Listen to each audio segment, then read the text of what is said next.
Merci beaucoup au professeur Faye d'avoir accepté d'être là pour nous parler de ce projet. Merci à tous d'être présents. Voilà, chef. Bon, merci beaucoup, Seydina. Merci. Je vous remercie. Je remercie également tous les participants qui sont présents dans ce panel. Également, notamment le professeur Gaïan Faye qui nous a fait l'honneur d'être là pour nous présenter un peu de ses travaux qui concernent le Sénégal en quelque sorte, parce que c'est vraiment un domaine intéressant qui que lui-même il va nous dire plus. Je remercie également le professeur Fournier qui est là, qui est jusqu'à présent le directeur de l'IHU, qui a été notre boss à l'IHU. Donc, nous sommes tous passés là-bas. D'ailleurs, l'association est née dans cet environnement-là de l'IHU. Donc, s'il est là, donc c'est un honneur. C'est pourquoi je lui je lui demande peut-être la prochaine fois, pourquoi pas nous faire une présentation pour toutes les personnes, pour notre réseau. Merci beaucoup, Seydina, d'avoir rappelé effectivement qu'il y a une assemblée générale qui va se tenir d'ici la fin de l'année. C'est une bonne chose pour le savoir, parce que l'association se renouvelle. Il y a tout le temps des gens qui viennent et qui passent. Donc aujourd'hui, je félicite et je remercie également le professeur pour qu'il nous parle un peu de l'espace. Donc la gestion ou bien la maîtrise de l'espace est quelque chose d'important pour une nation, parce que ça permet, actuellement où je vous parle, le Sénégal était confronté à des inondations peut-être jamais connues. Peut-être si on avait des données à l'avance, si on était bien outillé en avance, on pourrait peut-être prévenir tout cela. Donc, mais aujourd'hui, on a un expert qui va nous dire plus en détail sur tout cela. Moi, ce que je voudrais peut-être ajouter, c'est ce que je voudrais. Excusez-moi, si par exemple, Seydina, est-ce que tu peux accepter en même temps les demandes? Je ne sais pas si tu les vois ou pas. Parce qu'il y a des gens qui demandent. Donc, moi, je voudrais, par rapport à l'association, le RESET, c'est une association qui a été créée il y a de cela bientôt 3 ans ou 4 ans. Donc, il regroupe tous les Sénégalais scientifiques de la diaspora. Donc, vous voyez, ils sont partout dans le monde. Dans le monde, il y a des gens qui sont au Canada, aux États-Unis, en France, Belgique, etc., en Allemagne. Donc, cette association veut faire la promotion de la science. Pour promotion de la science pour les Sénégalais, mais ça veut aussi permettre aux scientifiques sénégalais de pouvoir se réunir et d'apporter leurs solutions aux problèmes sénégalais. Donc, c'est en quelque sorte un tout petit peu de ça. C'est pourquoi nous, on veut varier les thèmes. La plupart des thèmes, c'était des thèmes de santé publique ou bien qui sont un peu liés à la médecine, etc. Mais aujourd'hui, vous savez, on a donc sorti de ce champ-là pour parler plus donc de l'espace, parce que nous trouvons que vraiment la science, c'est un tout et ça permet quand même, il faut tout explorer pour être une nation forte en quelque sorte. Voilà quelques mots que je voulais placer et peut-être laisser la parole à Issa de commencer la conférence. Je vous remercie. Espérant qu'on aura on n'a qu'une heure de temps en tout pour faire tout ce qu'il faut, les questions-réponses et voilà, le discours du professeur. Merci beaucoup. Merci à tout le monde. Merci, cher. Merci, Seydina, pour l'introduction. Bonjour à tous, merci de votre présence sur ce panel. Je m'appelle Issa Si, je suis chercheur postdoc en biologie à l'Institut de microbiologie médicale à l'Université de Saarland en Allemagne. Et aujourd'hui, j'ai été désigné par mes collègues pour modérer ce webinaire qui sera animé par le professeur Gayan Faye, qui nous honore de sa présence sur ce panel. Alors, professeur Faye est titulaire d'un doctorat en télédétection spatiale. Il est diplômé de l'UCAD et de l'Université Paris-Est, Marne-la-Vallée en France.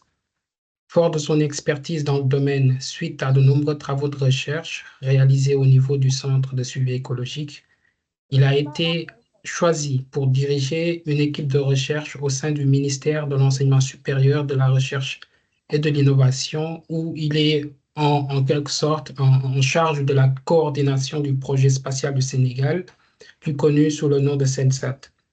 Alors, lui et son équipe ont récemment fait l'actualité avec la mise sur orbite du premier satellite sénégalais, plus connu sous le nom de Gaindesat, qui a pratiquement fait la fierté de tous les Sénégalais ces dernières semaines.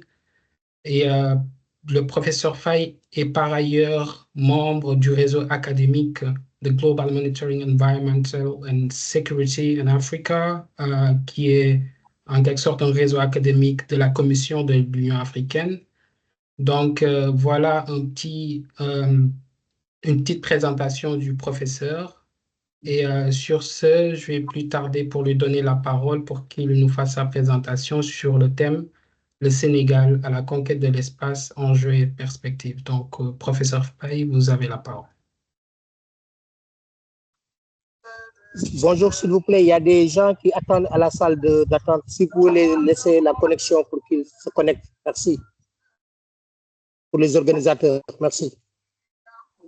C'est bon, on est en train de les accepter. Merci beaucoup. Merci, merci. Merci beaucoup, Issa. Merci beaucoup. Bonjour tout le monde. Je ne sais pas, est-ce que vous m'entendez ou pas? Si c'est le cas, donc je peux continuer, sinon je vais devoir réajuster mon micro. Voilà. Très bien, merci beaucoup, Aïssa Tadiam. Voilà, en tout cas, c'est un réel plaisir de venir partager avec vous autour de ce que nous avons fait ces dernières années sur le spatial. J'ai l'habitude de le dire, ça me fait toujours plaisir de partager avec les Sénégalais parce que le projet, c'est un projet sénégalais qui est 100% financé par l'État du Sénégal et donc par l'argent des Sénégalais. Et donc, ils ont le droit de savoir ce qu'on a fait, où est-ce que ça va mener le Sénégal, quel est l'intérêt de ce qu'on a fait et où voulons-nous amener cette chose-là. Donc, c'est vraiment avec plaisir que souvent je réponds aux invitations. Féliciter également M. Lo, qui m'avait contacté, avec qui on avait longuement discuté. Attendez, oui.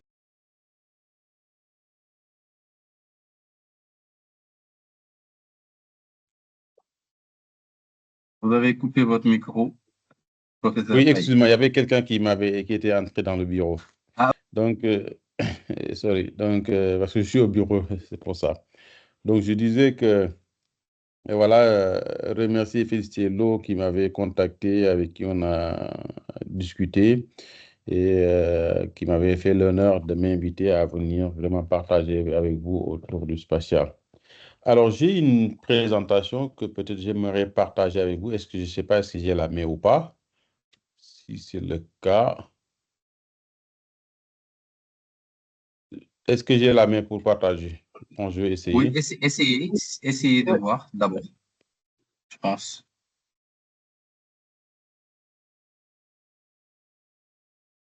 Partager, bon. Il me dit paramètres de sécurité, de confidentialité. C'est juste que non, ça ne marche pas. Je ne sais pas. Ça ne marche pas. Sinon, attendez, je vais essayer quelque chose. Sorry, hein.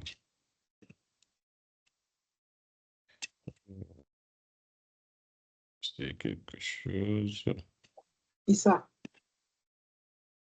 je pense que vous pouvez cliquer sur le nom du professeur et désigner comme administrateur. Ouais. son nom.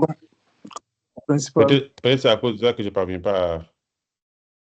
Ouais, c'est pour ça, ouais. Il faut qu'il te désigne C'est ça, votre comme- Ouais, je pense que c'est ça, oui. Il est coupé ton micro, Issa, on n'entend pas. Issa, vous avez Ouais, coupé je votre pense que micro. ouais, je pense qu'il n'y a que seul Cher qui peut le faire, c'est lui qui a créé le Teams, je n'ai pas accès, je ne peux pas lui donner la main. D'accord. Cher, tu peux essayer? Ouais, je vais essayer. Accessibilité. Non, non, en fait, tu vas sur la liste des participants, sur le nom du professeur Cliquez à sur mon droite, nom. sur le micro, ça va afficher 3 points. Tu cliques dessus et là, tu fais désigner en tant que présentateur. Faille. Voilà. Ouais. Il y a Vous 3 désignez points. comme présentateur.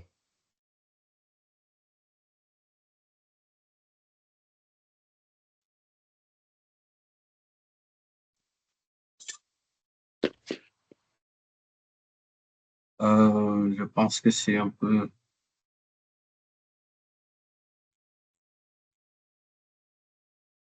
Non, ça ne marche pas. Puis il y a des cas, peut-être je vous envoie rapidement par WhatsApp mon truc et vous le partagez. Hein. Oui, si possible, oui. Sinon, oui. Mais c'est que ça n'est pas... J'ai l'impression que je vous avais désactivé d'ailleurs. Hein.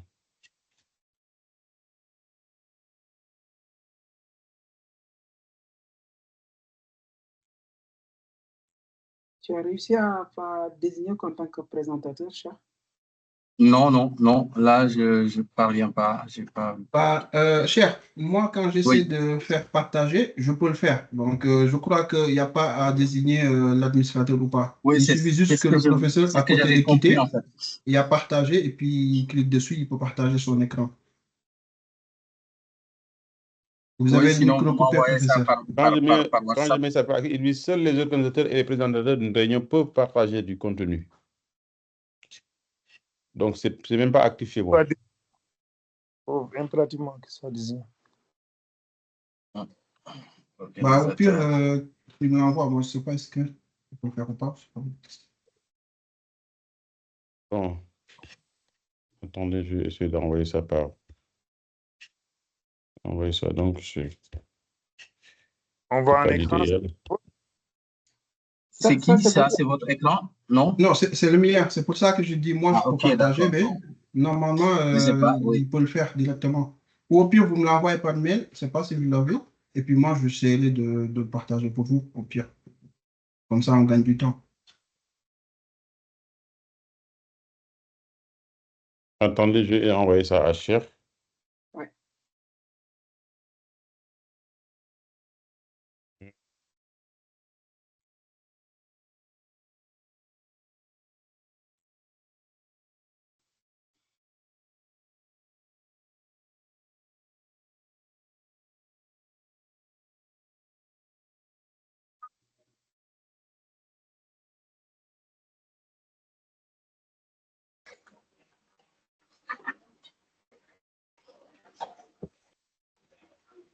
C'est bon, Cher. Ouais, je l'ai.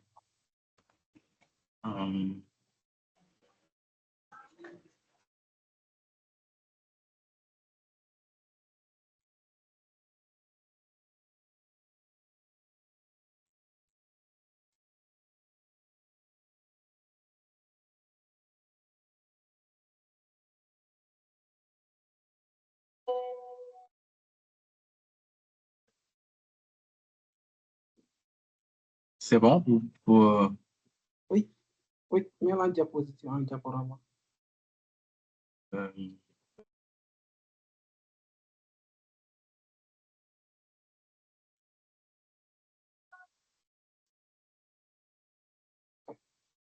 C'est bon. Parfait.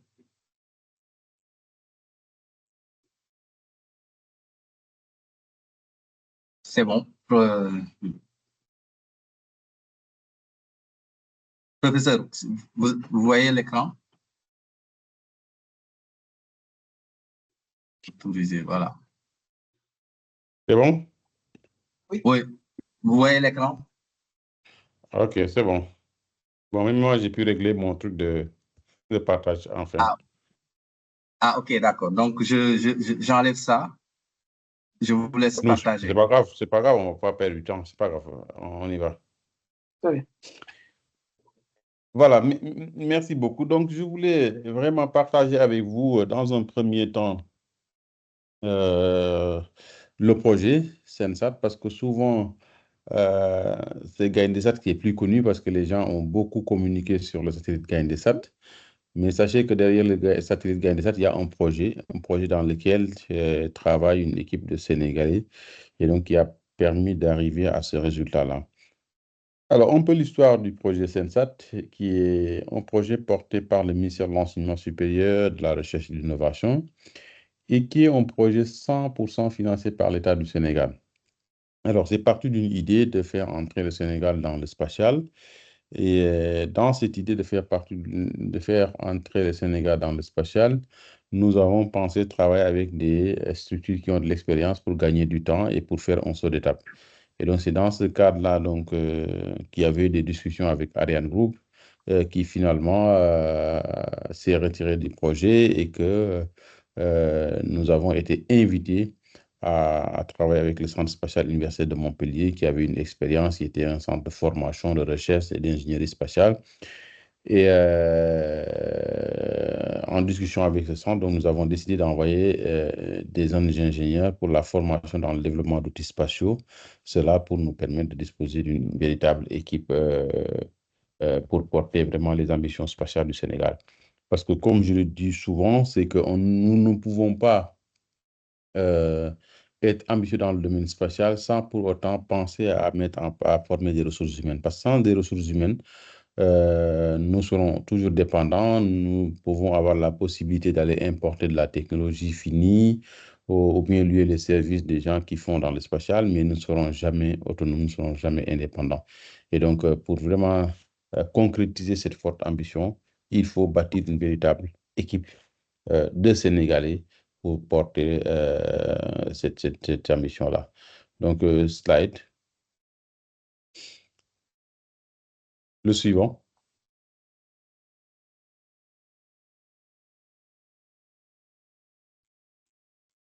Voilà, ça c'est un peu pour montrer le contexte sénégalais. Donc, pour un peu camper le débat, vous savez que l'économie sénégalaise est principalement portée par l'agriculture, avec grand A, dans laquelle il y a l'élevage, la pêche et l'exploitation des ressources minières. Donc, c'est vraiment les 4 piliers de l'économie sénégalaise. Et également, au Sénégal aussi, nous sommes confrontés à un certain nombre de défis, notamment les inondations. Tout à l'heure, et ça, on a parlé de l'introduction. Nous avons aussi le problème de la dégradation des terres, que ce soit à cause de l'érosion hydrique, ou bien à cause de l'érosion côtière, ou bien de la salinisation des terres. Donc, tout ça, c'est des phénomènes qui nous font perdre, en tout cas, des terres arables. Et donc, ça veut dire que ça nous fait perdre des zones agricoles. L'érosion côtière également avec son lot de conséquences. Nous avons également les feux de brousse, la déforestation qui détruit notre écosystème et qui a un impact fort sur notre économie. Donc, toutes ces dimensions-là, que ce soit les piliers de l'économie, que ce soit en tout cas les défis environnementaux liés aux catastrophes naturelles que nous avons aujourd'hui, pour pouvoir les monitorer, pour pouvoir les suivre, pour pouvoir les gérer ou même pour pouvoir les prévenir, nous avons besoin d'informations, nous avons besoin de données fiables, nous avons besoin de données à jour. Et ça, le spatial est le meilleur outil pour nous permettre d'avoir ces informations-là. J'ai l'habitude de dire que le spatial est un véritable levier de développement parce que c'est un outil d'aide à la prise de la bonne décision. J'insiste sur le mot bonne décision parce qu'effectivement, le décideur, il est obligé de prendre la décision en fonction des informations qu'il a. Et donc, s'il n'a pas les bonnes informations, forcément, ça va impacter sur la décision qu'il va prendre. Et donc, ça, l'outil spatial permet d'aider à la prise de la bonne décision. Donc, c'est un véritable levier de développement. J'ai l'habitude de le dire, c'est que si on prend l'exemple de l'agriculture, je le dis parce que je suis né dans le domaine agricole, j'ai grandi en tant qu'agriculteur. chaque année, à la fin de la saison, l'État a besoin de connaître les statistiques sur les rendements agricoles, que ce soit l'agriculture, que ce soit l'arachide, que ce soit le mil, le maïs, ainsi de suite. Il a besoin d'informations sur sur la production. Cela pour pouvoir faire de la planification. Mais pour avoir ces données, donc effectivement, il y a des directions qui ont en charge de ça. Il y a des statistiques qui sont faites, mais qui permettent d'avoir ces données. Mais ces statistiques, parfois, la fiabilité peut parfois poser problème parce que ce n'est pas la faute des gens qui le font, mais souvent, ils n'ont pas les outils ou les données leur permettant de pouvoir sortir les véritables statistiques. Et donc, ce qui fait que l'État se base sur ces données pour faire de la prévision, pour faire sa planification. Donc, imaginez que ces données qui ont été utilisées par l'État pour faire la planification ne soient pas très exactes. Donc, vous avez vu ce que ça a comme impact dans la planification. Donc, tout ça pour dire que aujourd'hui, nous avons besoin de données, notamment le données spatiales, pour aider l'État à monitorer tous ces secteurs-là pour pouvoir prendre les bonnes décisions. Le suivant, s'il vous plaît. J'étais en train d'appuyer sur mon clavier pour faire suivant, en oubliant que c'est pas moi qui... OK. Donc là, je fais un petit aperçu de l'importance du spatial, j'en ai parlé tout à l'heure. Donc, c'est un levier de croissance économique dans la mesure où il éclaire les processus de décision. Donc, ce que je disais tout à l'heure, dans le domaine de l'agriculture, par exemple, la gestion et l'optimisation des cultures, cela permet d'améliorer la productivité. La surveillance environnementale eaux, forêts, terres, déchets, la pêche, la sécurité, les ressources minières, dans l'exploration, mais la surveillance des activités minières. Il y a quelques jours, vous avez entendu que l'État du Sénégal avait pris une décision d'arrêter l'exploitation minière autour de la Falémé parce qu'il y a eu beaucoup d'impact, notamment la pollution du fleuve Gambie.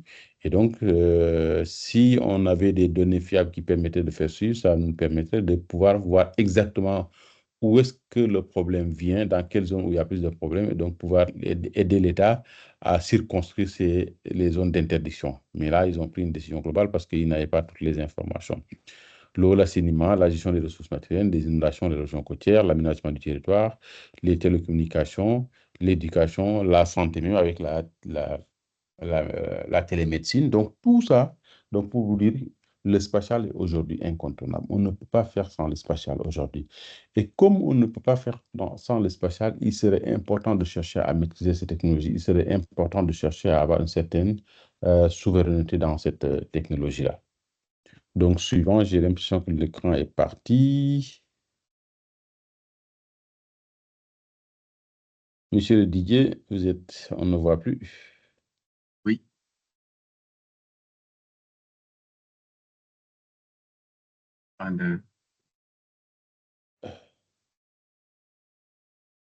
Vous avez un peu de mal. Cliquez sur l'affichage, je pense. Hein.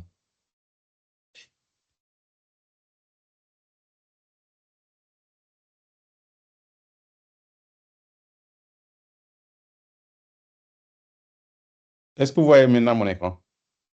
Oui, je vois, oui. Oui, on voit. Voilà. Voilà, je pense reprends la main comme ça sera plus rapide. OK. OK, voilà. Donc, j'étais à ce diapo. Donc, le suivant. Mais non. Ça, c'est un peu la chaîne du spatial. C'est en amont, au milieu et à la fin. Donc, en aval. Donc, c'est les trois chaînes. Donc, la partie en amont, c'est vraiment l'ingénierie, la fabrication des satellites, le lancement, donc la mise en orbite. Au milieu, on a les opérations au sol qui consistent à traquer le satellite, à le contrôler, à lui donner des instructions, à récupérer les informations, ainsi de suite. Et en bout de chaîne, nous avons les services. Donc, la production de services à partir des données qui sont produites par les satellites. Maintenant, les statistiques ont montré que le plus grand marché se trouve dans les produits et services spatiaux. Les gens pensent que le lancement de satellites est le segment le plus important du spatial, mais non, c'est en bout de chaîne. C'est les services, la production de services à partir de données spatiales. Donc, pour dire que là, il y a beaucoup de métiers dans le domaine spatial, et donc c'est pour ça que nous faisons appel souvent aux Sénégalais, de quel bord qu'il soit, ou bien même de la diaspora, de venir vraiment contribuer au développement du spatial parce que c'est vaste, ça demande beaucoup de ressources humaines, ça demande beaucoup de ressources financières également. Alors, nous, notre objectif, c'est quoi? C'est la formation de ressources humaines d'abord. J'insiste souvent sur la formation de ressources humaines parce que pour moi, nous ne pouvons pas faire le développement du spatial sans des ressources humaines. Ce n'est pas possible. Donc, le renforcement de l'utilisation des produits et services. Il y a quelqu'un qui a un micro ouvert. Voilà. Donc, je disais, la formation des ressources humaines est un pilier, vraiment parce que nous n'allons pas pouvoir faire le spatial sans pour autant vraiment avoir des ressources humaines de qualité et de quantité suffisante. Donc, renforcer l'utilisation des produits et services spatiaux dans les processus de prise de décision. Je le disais tout à l'heure dans le cadre de la Falémé, donc il faudra un fort plaidoyer pour que l'État, aujourd'hui, dans toutes les décisions, qu'il puisse chercher à avoir les bonnes informations, à avoir les bonnes données. Et ça, le spatial, c'est important. Donc, faire en sorte que l'État prenne en compte tous les produits, ce que offre le spatial, pour l'aider à prendre les bonnes décisions. Bon, ça, je pense que le lancement de GAINDESAT a permis quand même beaucoup de conscientiser l'État. Et donc, l'État aujourd'hui est très intéressé par le spatial, par ce qu'on est en train de faire. Développer un écosystème du spatial. J'ai montré tout à l'heure toute la chaîne du spatial. Il ne s'agit pas pour nous de faire tout. L'État ne peut pas tout faire. C'est-à-dire que fabriquer des satellites, les exploiter, faire les services, même pour la fabrication des satellites, tous les segments qui sont utilisés, en tout cas toutes les briques qui sont utilisées pour faire le satellite, que l'État se porte pour le faire, ce n'est pas possible. Donc, il s'agit de mettre en place vraiment le cadre, impulser une certaine dynamique, encadrer, faciliter pour que tout Sénégalais qui veut investir dans le domaine spatial puisse venir investir. Je le disais avant-hier dans une tribune, je disais que moi, je pense qu'on doit travailler à ce que demain, par exemple, si on veut fabriquer un satellite et on a besoin d'une carte électronique, qu'on puisse avoir une start-up sénégalaise dans le milieu qui fait ces cartes comme ça qu'on va aller commander. Si on a besoin de caméras, pareil. Si on a besoin de n'importe quelle charge utile, n'importe quel développement ou logiciel, qu'on puisse avoir une société sénégalaise qui est dans l'écosystème qui peut nous fournir. Ce qui fait qu'on aura toutes ces chaînes. Et quand on exploite également les produits, qu'il y ait des startups qui vont prendre les données, qui vont les exploiter, qui vont en faire des services pour vraiment pouvoir non seulement résoudre des problèmes, mais pour les valoriser et donc les commercialiser, ainsi de suite. Et donc, ça permettrait de pouvoir couvrir toute cette chaîne du spatial, de la conception, donc de l'idée de produit d'un satellite jusqu'au produit, l'utilisateur final. Donc, et ça, c'est vraiment cet écosystème qui va le faire, mais où nous aurons le secteur académique qui va former, qui va faire de la recherche pour améliorer les produits, le secteur privé qui viendra investir, qui va faire de l'innovation et qui va également valoriser les produits qui seront issus de ce qu'on est en train de faire ou ce que l'écosystème est en train de produire. Et l'État sera là, comme je disais, pour faire un garant, pour être vraiment mettre le cadre et assurer un accompagnement. Donc ça, c'est l'objectif. C'est pour ça qu'on a 3 axes stratégiques. Le premier, c'est le développement de l'expertise locale. Donc, quand je dis développement de l'expertise locale, on ne laisse pas en rade la diaspora parce qu'on aimerait que la diaspora puisse venir parce que dans le local, la diaspora sénégalaise est dedans. La recherche, l'innovation technologique. Je disais tout à l'heure que dans cet écosystème, qu'on puisse avoir le secteur académique pour faire la formation des ressources humaines, mais également pour faire la recherche-développement, mais également le privé pour faire l'innovation technologique. Les infrastructures, également, l'État sera là pour faire les infrastructures, faciliter le partenariat. Et donc, cela nous permettra vraiment de pouvoir faire du Sénégal un véritable hub spatial. Alors, mais non. Donc, ça, c'est la formation de ressources humaines. Donc, c'est revenu un peu sur GAINDESAT. Donc, ça, c'était lorsqu'on sélectionnait les jeunes qui ont été formés parce que lorsque nous avons discuté avec le Centre spatial universitaire de Montpellier et que nous avions décidé d'envoyer des jeunes, nous avons dit, comme c'est un projet Sénégal, en tout cas, moi, j'avais dit en tant que coordinateur, comme c'est un projet Sénégal, moi, j'aimerais prendre en tout cas les Sénégalais qu'on pense être les meilleurs à l'instant où nous sélectionnions. Et donc, on avait fait un appel à candidature ouvert, très transparent, et des jeunes Sénégalais ont été sélectionnés par une commission constituée d'enseignants-chercheurs dans les différentes universités, notamment dans les écoles d'ingénieurs. Et donc, ça nous avait permis de sélectionner des jeunes qui, aujourd'hui, travaillent dans le projet. Notre équipe est 100% sénégalaise. Donc, c'est des jeunes. Donc, nous avons envoyé à Montpellier. Il y a une partie des enseignants-chercheurs qui sont en cadre, ils sont là au Sénégal avec moi. Donc, mais les jeunes, on les a envoyés en formation à Montpellier. Ils ont fait la formation. Ils ont fabriqué le premier. Il y a une partie qui est rentrée aujourd'hui. L'autre est restée à Montpellier parce qu'on continue également de travailler sur d'autres projets. On continue de faire la consolidation des acquis parce que je dis que le spatial, on ne le maîtrise pas en 2 ans. Donc, il faut continuer à faire de la collaboration pour pouvoir profiter de l'expérience des autres et donc nous permettre de faire un saut d'étape et donc avancer très rapidement sur des choses que les gens maîtrisent déjà et ne pas perdre du temps à essayer de refaire la roue. Donc, le premier satellite, donc ça, c'est la maquette du premier satellite qui s'appelle Gaïndé-Sat 1. Gaïndé, donc, vous connaissez bien, sénégalais, c'est le lion, l'emblème du Sénégal. Mais en termes de signification, ça veut dire que les gestions automatisées d'informations et données environnementales. Donc, ça, c'est un peu le processus hein, qu'on a. Donc, j'ai essayé de caricaturer un petit peu à travers ces images. En mettant ici ça, c'est à Montpellier, là où vraiment on fait la conception. Donc, l'idée de projet, les conceptions préliminaires jusqu'aux conceptions détaillées. Après, maintenant, on passe au laboratoire, aux ateliers pour le montage, l'intégration du satellite, les tests de fonctionnalité, après les tests environnementaux, et ainsi de suite. Et voilà. Et là, après ces différentes étapes, là, on a un satellite qui est prêt à l'emploi. Et lancement, donc nous avions utiliser les services de SpaceX parce qu'on n'a pas de lanceur, il n'y a pas encore de lanceur africain. Et au moment où nous réceptionnions notre satellite également, Ariane Group n'était pas encore fonctionnel parce qu'il y avait un long temps de pause de Ariane. Et donc, nous avions pris les services de SpaceX pour pouvoir lancer. Et le centre de contrôle et de réception au sol, c'est un centre qui permet, une fois le satellite en orbite, de pouvoir communiquer avec lui, donner des instructions et pouvoir recevoir des informations. Et donc, ce centre se trouve à Diamniadio. Donc là, on est à Diamniadio, hein, à la Cité du Savoir. Et c'est là où se trouve le centre. Et donc, une partie des jeunes qui sont rentrés sont aujourd'hui dans ce centre-là pour traquer et donner des informations sur le satellite. Bon, quelques informations sur le satellite, son orbite réelle, nous, on était aux environs de 530 km lors du lancement. Donc, c'est un satellite SSO, donc exosynchrone, qui fait le tour de la Terre en 85 000 environ, donc une quinzaine d'orbites par jour, avec 2 passages en moyenne au-dessus du Sénégal où on peut communiquer correctement avec le satellite sur des durées allant de 2 à 10 minutes en moyenne.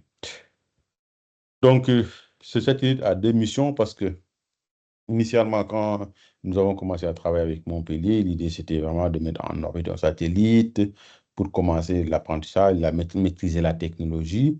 Mais je me suis dit, écoutez, si on fait un satellite, c'est pour une mission aussi. On ne fait pas seulement un satellite pour la démonstration, mais on va tester un certain nombre d'applications qui nous permettront, une fois maîtrisées, de pouvoir, sur les prochaines missions, de pouvoir lancer des satellites qui permettront de pouvoir prendre en charge ou faire ces missions-là, parce que c'est des missions d'utilité publique. Donc, la première mission, c'est la collecte de données environnementales. Il s'agit juste d'aider les structures qui font le suivi environnemental, la collecte des données et qui ont des stations de mesure de données environnementales à travers le Sénégal, de pouvoir faciliter le rapatriement de ces données. Comment? En mettant des balises au niveau de ces stations et ces balises vont communiquer avec notre satellite. À chaque passage, le satellite va interroger les balises pour lui demander, autant pour moi, de lui envoyer toutes les données qui ont été enregistrées par les stations. Et donc, une fois envoyé, donc le satellite, à son tour, le renvoie au niveau de la station de réception à Diamniadio. Et on met ça via une plateforme, on met à la disposition des structures. Donc, les structures auront beaucoup plus de facilité pour accéder aux données qui sont mesurées par les stations qu'ils ont mis en place à travers le Sénégal. Et donc, cela aidera dans la prise de décision rapide. Aujourd'hui, par exemple, dans le cas du débordement du fleuve Sénégal, la DGPE a besoin de disposer régulièrement d'informations sur le niveau du cours d'eau pour pouvoir alerter et pour pouvoir prendre les bonnes décisions ou bien aider l'État à prendre les bonnes décisions, à prendre des mesures.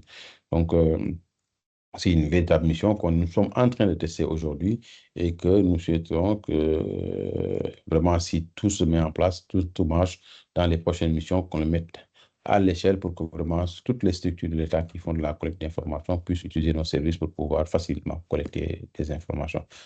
La deuxième, c'est l'imagerie. Vous savez que l'observation de la Terre est un pan important du spatial parce que ça permet de suivre tout ce qui est sur la surface de la Terre. Donc, quand je dis tout ce qui est sur le surface de la Terre, donc on peut parler des inondations, on peut parler de l'urbanisation, on peut parler d'érosion, on peut parler voilà, de tout ce que vous pensez, de l'exploitation minière, et ainsi de suite. Et donc, nous, notre objectif, c'est vraiment de pouvoir maîtriser la prise d'image à partir du satellite, de pouvoir manipuler le satellite et prendre des images, récupérer les images, les traiter pour pouvoir commencer à faire des services. Donc, mais sachez que c'est un petit satellite dans un premier temps. Il n'est pas là pour prendre en charge tous ces problèmes-là.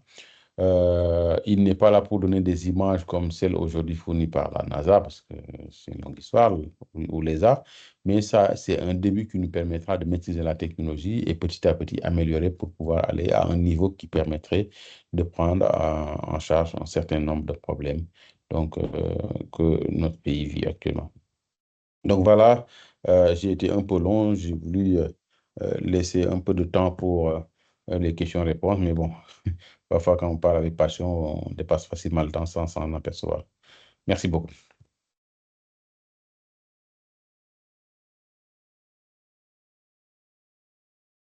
Merci encore, professeur Faye, pour cette belle présentation très instructive avec plein d'informations.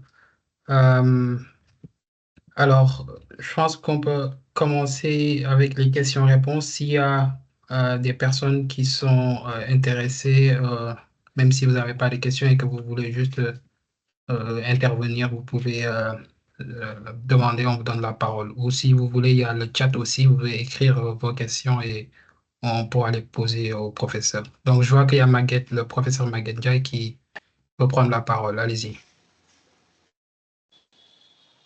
Merci beaucoup. Vous m'entendez? Très bien. Oui, moi je vous entends. Merci beaucoup, mon cher grand frère, le professeur Gayan. J'espère qu'il va me reconnaître. Ben, si, de C'est un grand Gossas, frère Maguette à Ndiaye. qui...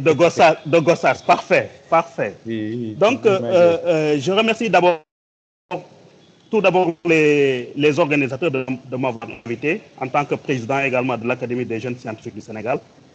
Mais hormis cela, vraiment, c'est une thématique très intéressante qui nous intéresse.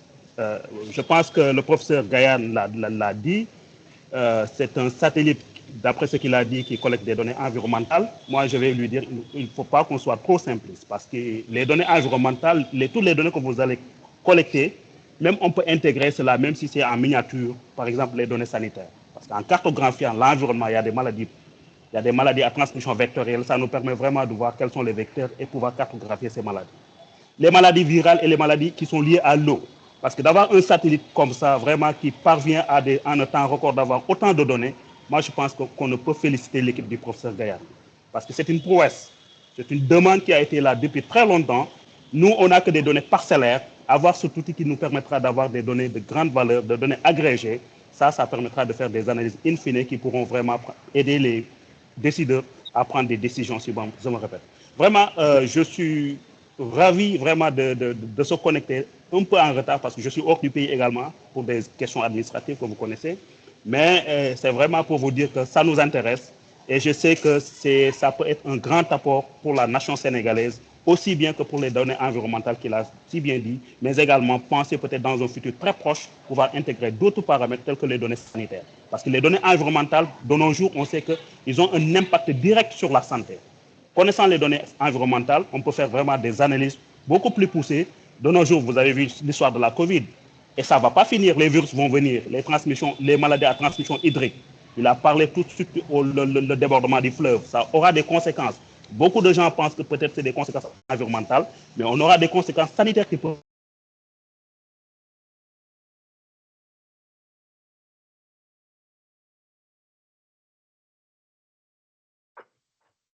Je pense qu'on l'a perdu. Oui, je pense qu'il y a eu des problèmes. OK. Il pourra continuer quand il reviendra. On peut enchaîner avec le professeur Chersorna. Vous m'entendez? Oui. Allô, vous m'entendez? Oui, moi je vous entends. Bonjour, professeur Gayan. Donc, félicitations pour la présentation. Félicitations aux réserves aussi pour ce webinaire très, très important. Moi, professeur, je ne suis pas inquiet sur la qualité des données. Je sais que vous allez avoir beaucoup de données, des données sanitaires, des données environnementales sur les inondations qui posent un problème, sur l'avancée des terrains, comme des terres salinisées, etc. Je sais que vous aurez des données qui sont fiables, scientifiquement bonnes. Je sais très bien, je ne suis pas inquiet dans ce sens-là. Mais là où je suis inquiet, c'est que quels sont les leviers ou les mécanismes que vous allez utiliser, votre équipe et tous ceux qui travaillent sur ces données, pour vraiment aiguillonner vos résultats pour qu'il y ait un impact sur la décision, comme vous l'avez dit, la bonne décision du gouvernement de l'État sénégalais. Parce que tout simplement, par expérience, il y a beaucoup de données très importantes au Sénégal, mais on a du mal parce qu'il y a un creuset, vraiment un creuset entre les décisions politiques et les données scientifiques. Les gens n'utilisent pas souvent les données scientifiques pour faire des prévisions, pour faire des évaluations. Déjà au Sénégal, nous avons un grand problème d'évaluation des politiques publiques. Donc, je voulais savoir quels sont les mécanismes ou les leviers ou les stratégies que vous allez mettre en place pour forcer, disons, entre guillemets, le gouvernement sénégalais à utiliser ces données pour la redevabilité, ne reste que pour la redevabilité de la population locale qui souffre énormément des questions qu'on peut dépasser normalement. Merci. Et félicitations encore. Vraiment, votre équipe est une fierté pour le Sénégal. Et je pense qu'il faut continuer dans ce sens-là pour valoriser la recherche scientifique, pour valoriser l'enseignement supérieur, pour valoriser l'innovation. Nous sommes là, je pense que le Sénégal ne doit pas rater le coche avec ce gouvernement parce qu'on l'a raté avec la COVID-19. On a eu beaucoup de données et ça n'a rien donné sur le plan santé publique et sur la prévention des épidémies que vient de dire Maguette. Merci beaucoup.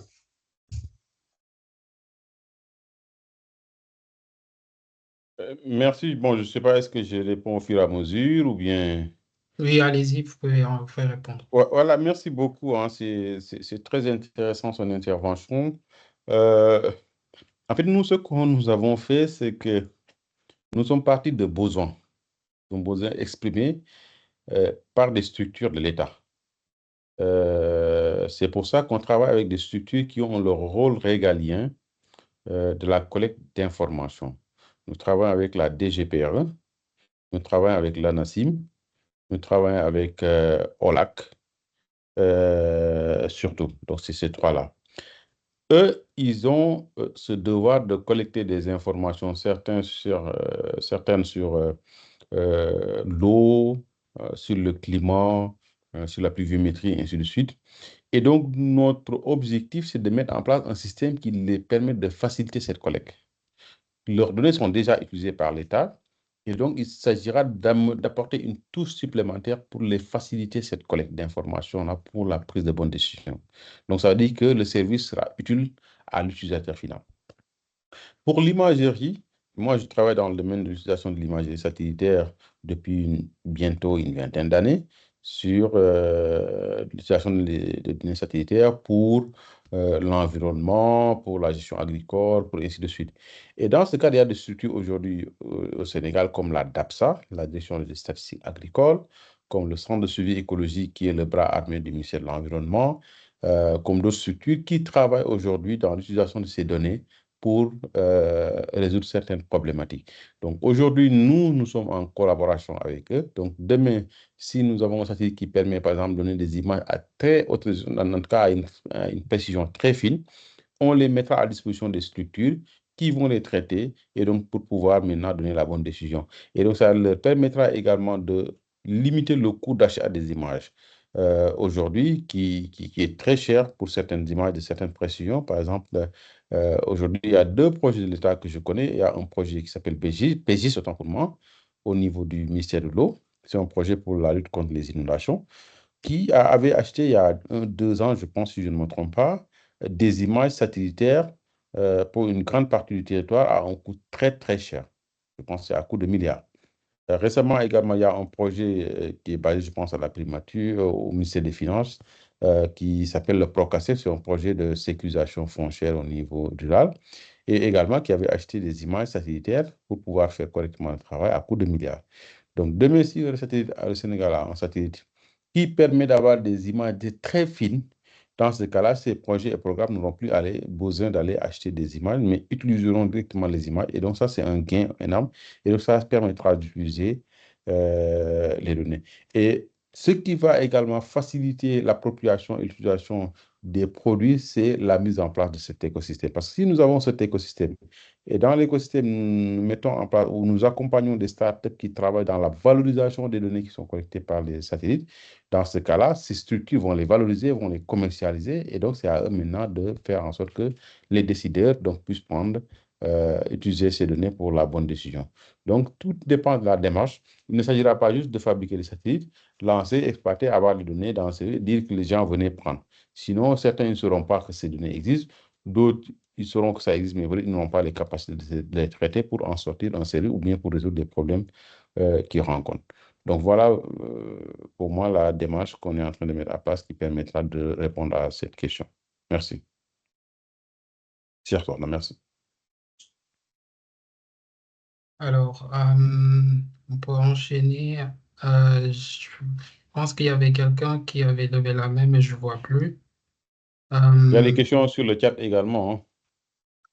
Ok. Il y a Ibrahim qui dit « Merci, votre président. Ma question concerne sur la sécurité. Quelles sont les mesures de sécurité et protection des données mises en place? Êtes-vous accompagné par l'État ou bien par les partenaires étrangers ?»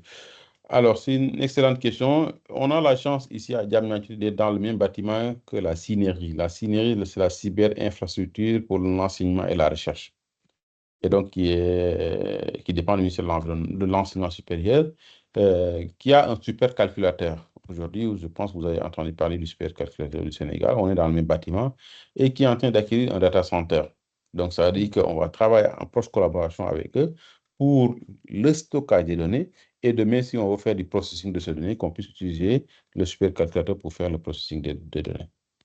Et donc, effectivement, également, il y a la sécurité des données parce que ce sera un serveur dédié, un serveur local géré par le Sénégal. Et donc, ça facilitera la sécurisation des données. Et la SEC, allez-y. Faites désactiver votre micro. Oui, d'accord. Bonjour tout le monde. Je commencerai d'abord par remercier le groupe Recette pour nous avoir permis d'avoir le professeur Faye aujourd'hui avec son brillant exposé. Et surtout de féliciter le professeur Faye, M. Faye, pour la réussite de ce projet et lui souhaite beaucoup de chance pour les projets à venir. Moi, j'avais 2 questions. En fait, lors de son exposé, vous avez précisé que le lanceur que vous avez utilisé, j'ai oublié le nom, mais n'était pas africain. Est-ce qu'il existe un lanceur africain et que à l'avenir, vous pensez l'utiliser? Si ça n'existe pas, est-ce que vous avez des projets, en tout cas, de mettre en place des lanceurs africains et pourquoi pas sénégalais pour être totalement autonome? Dans un deuxième temps, je voulais aussi savoir sur l'ensemble des données que vous avez collectées, est-ce que les données peuvent être exploitées dans le domaine de la santé? Comme vous le savez, aujourd'hui, le climat, la géographie de la santé est quelque chose de très qui impacte beaucoup, en tout cas, la santé, les données environnementales. Est-ce qu'aujourd'hui, sur les données que vous collectez, vous êtes en collaboration avec le ministère de la Santé, pour pouvoir, en tout cas, l'exploiter dans ce sens? Et le dernier, ma dernière question, c'est, vu qu'aujourd'hui, vous avez déjà exploré l'espace, vous êtes l'appétit vient en mangeant, est-ce que vous avez des projets, cette fois-ci, d'avoir des missions avec des astronautes qui vont aller directement dans l'espace, des missions d'exploration, et cette fois-ci partir avec des projets scientifiques très précis dans tous les domaines, notamment dans le domaine de la biologie. Merci.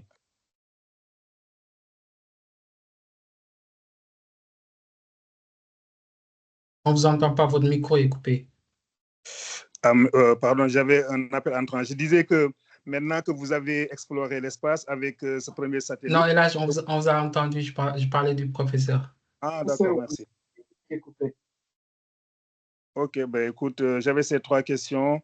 Merci pour votre attention et félicitations pour les organisateurs et pour le professeur Faye aussi. Voilà, merci beaucoup. Excusez-moi, j'avais coupé mon micro. Voilà, M. Ndiaye, pour les 3 questions. Bon, la première, j'ai déjà répondu, c'est qu'il n'y a pas un lanceur africain. Aujourd'hui, il y a SpaceX, il y a un lanceur. SpaceX, c'est une société privée américaine. Il y a les Russes, il y a les Indiens également qui en disposent. Il y a Ariane 6 aujourd'hui. Et puis, il y a la Chine également qui ont des lanceurs. Donc, en Afrique, il n'y en a pas encore. Bon, effectivement, nous y réfléchissons parce qu'on n'exclut rien. L'essentiel, c'est d'être ambitieux et de pouvoir convaincre l'État à pouvoir mettre les moyens et puis faire le job. Donc, rien ne nous empêche demain de se lancer sur des questions de lancement, sachant que c'est beaucoup plus compliqué que les satellites. Mais néanmoins, en tout cas, c'est tout. En tout cas, c'est quelque part dans un coin de la tête, on y pense. On ne sait pas, voilà, mais c'est aussi plus compliqué que le satellite.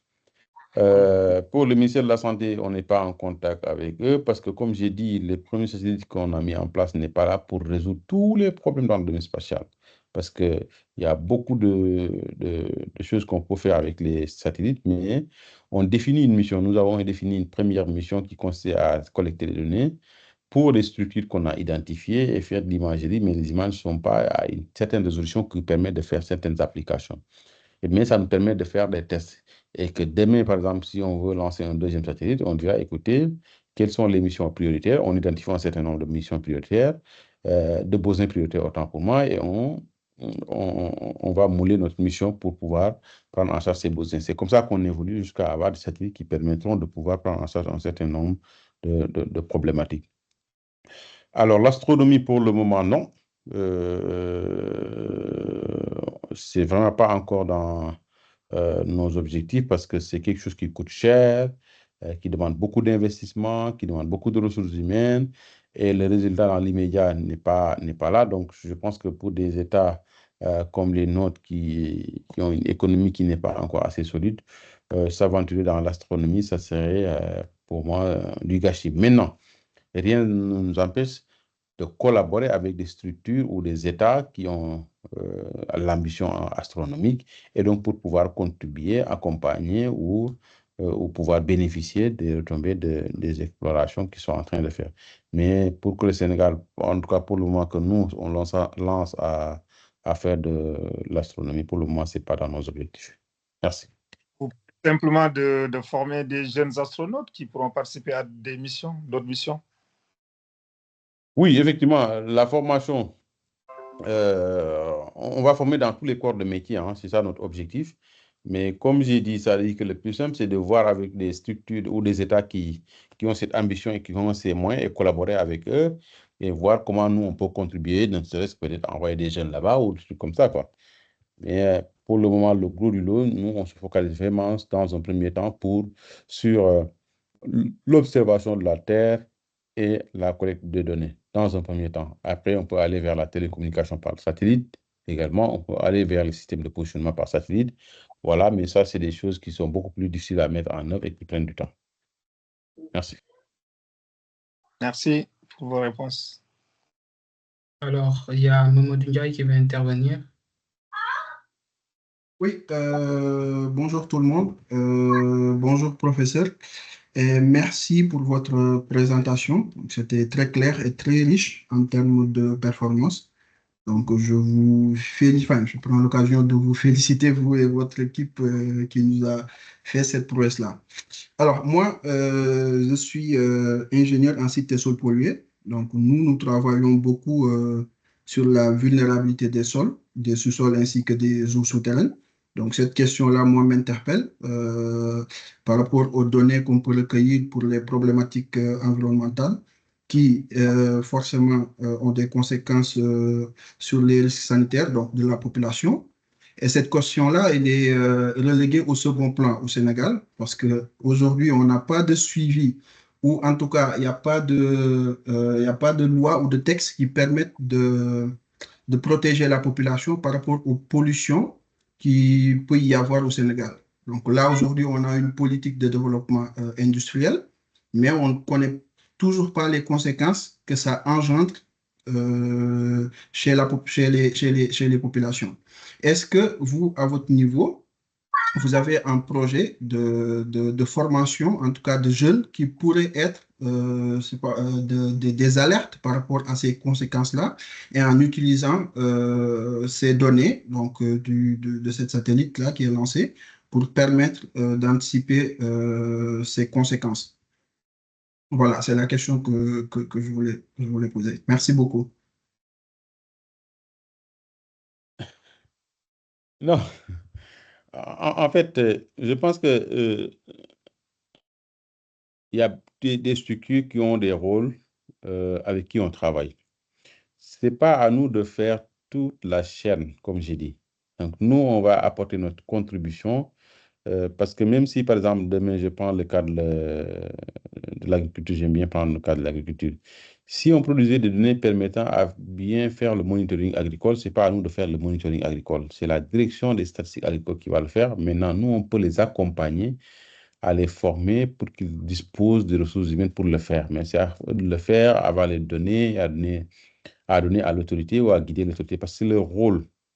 Dans le domaine de l'environnement également, il y a des structures comme la DEC, c'est la direction des établissements classés, environnement et des établissements classés, je pense, c'est un truc comme ça. En tout cas, il y a la DEC qui a ce rôle-là. On a la NACIM qui a le rôle de suivre les données météorologiques, et ainsi de suite. Donc, nous, ce qu'on fait, on ne vient pas prendre le rôle ou la place d'une structure déjà existante, mais on vient produire des informations qui permettront d'aider à ces structures de mieux faire leur travail. Donc, je pense que c'est ce temps-là qu'il faut voir la chose. Et autre chose également que j'aime bien préciser, c'est que le premier satellite n'est pas là pour résoudre tous les problèmes. Il est là pour impulser une dynamique qui nous permettra de pouvoir petit à petit mettre en place d'autres satellites, des satellites même d'une précision qui donne des informations beaucoup plus précises, ainsi de suite, et avancer pas à pas jusqu'à arriver à vraiment prendre carrément en charge l'ensemble des besoins de notre pays dans ce domaine-là. Merci. Alors, avant de donner la parole à Fedna, je vais peut-être prendre quelques questions au niveau du chat. Il y a deux questions qu'on peut combiner. Il y a Cherlo qui avait demandé est-ce qu'on peut estimer le coût d'acquisition du satellite? Et la deuxième question euh, posée par Ibrahima qui demande le coût à peu près du lancement.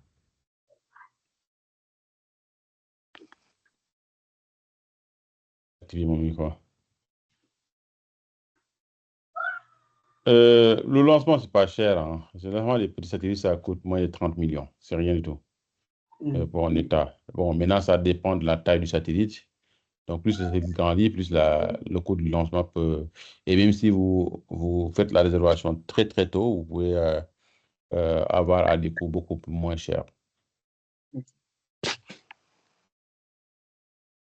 Ok, c'est Dina Aledi. Oui, moi j'avais juste une petite question par rapport à... C'était pour savoir, est-ce que vous avez actuellement, après la réussite du premier lancement de satellite, un calendrier pour éventuellement le lancement de deuxième satellite? Bon, pas un calendrier, mais en tout cas, dans les perspectives, on y travaille. Donc, nous y travaillons parce qu'il n'est pas question de lancer... Parce qu'un satellite a une durée de vie. Surtout des petits satellites, la convention nous impose à mettre en orbite des satellites avec une durée de vie inférieure à 5 ans. Donc, ça veut dire qu'il faut dès à présent commencer non seulement à fabriquer d'autres pour pouvoir préparer la perte du satellite actuel, mais également pour renforcer sa capacité à collecter des données. Donc, nous y travaillons actuellement. Comment est-ce que Voilà. vous voulez dire, du coup, le fait que ce satellite a une durée de 5 ans, d'ici les 5 ans, est-ce que vous envisagez du coup d'attendre au bout des 5 ans pour un deuxième satellite ou... Non, non, non, du tout. Si on y travaille. L'objectif, c'est vraiment de lancer d'autres satellites. Je ne dirais pas un autre, mais l'objectif, lancer d'autres satellites parce que, comme j'ai dit, nous avons identifié des missions, mais pourquoi pas faire d'autres missions de sécurité, une mission sur la surveillance, par exemple, des plateformes pétrolières, ainsi de suite.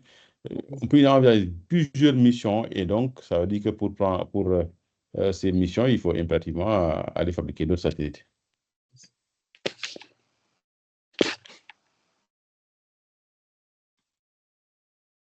Alors, Je pense que oui. S'il n'y a ouais, pas d'autres questions, ouais. s'il y a encore une question au niveau du chat, c'est Youssoufa qui demande, est-ce que vous pensez nouer un partenariat durable avec le RECED? Mais ce sera avec plaisir. Ce sera avec plaisir, de toute façon. Comme j'ai dit, le projet, c'est sénégalais.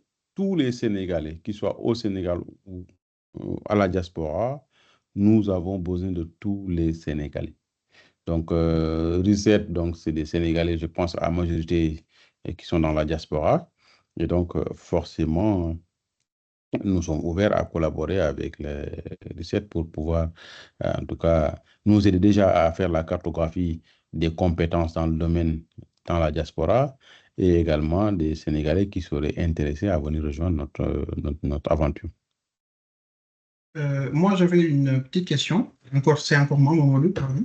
Que pouvez-vous nous dire de votre collaboration avec l'université qui a qui a accueilli l'équipe sénégalaise qui a conçu ce satellite?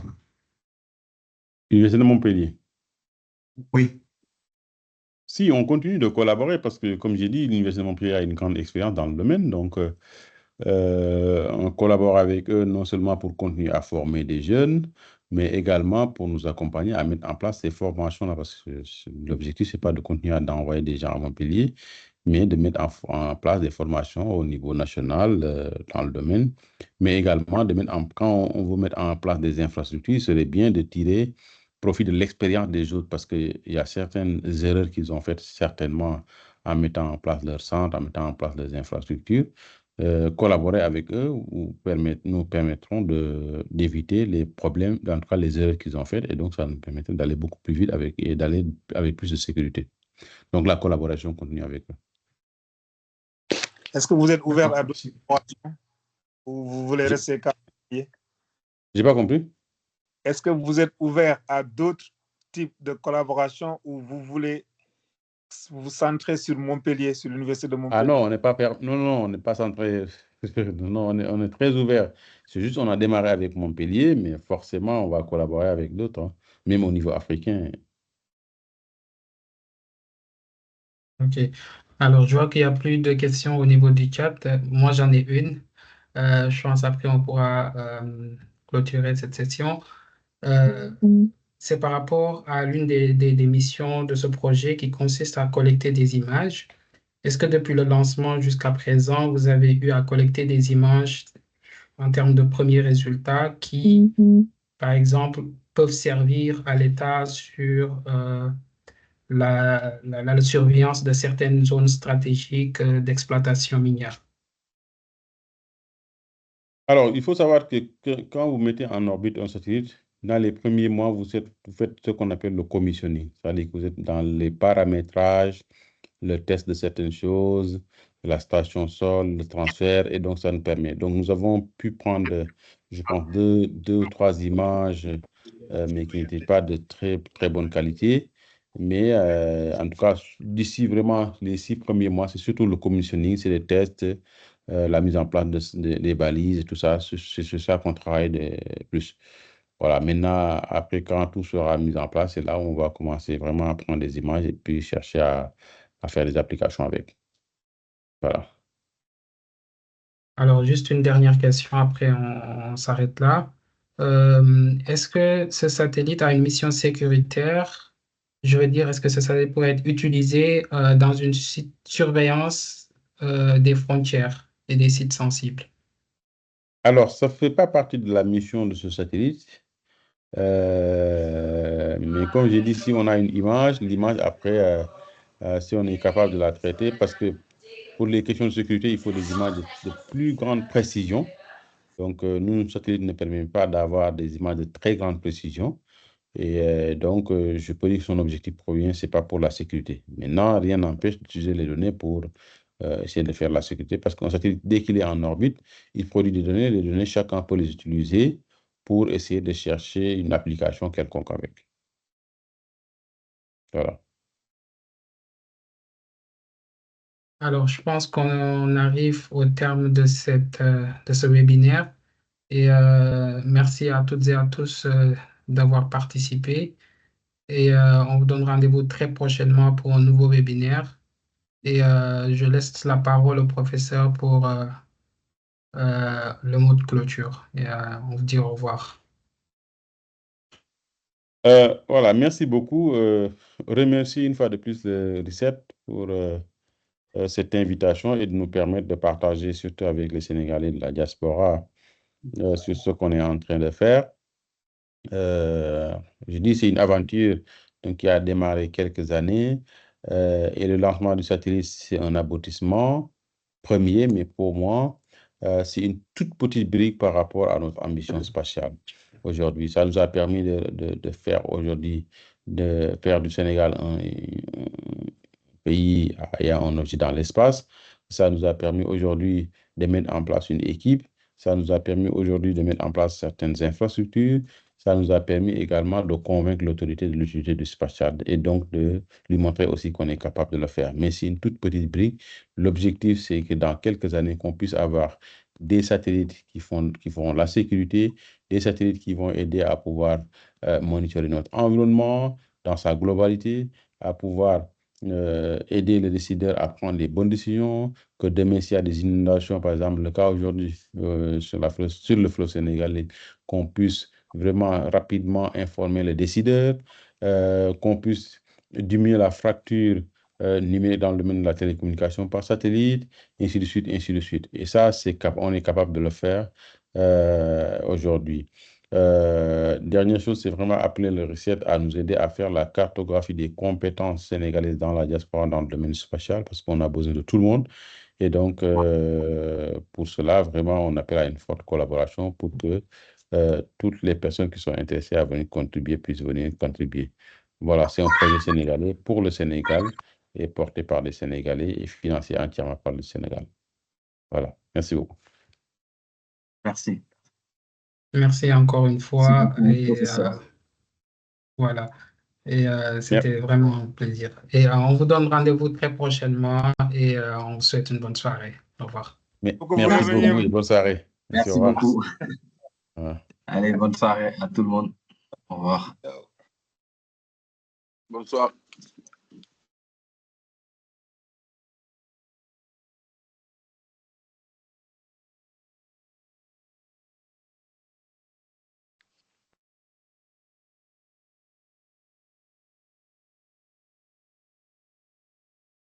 Okay.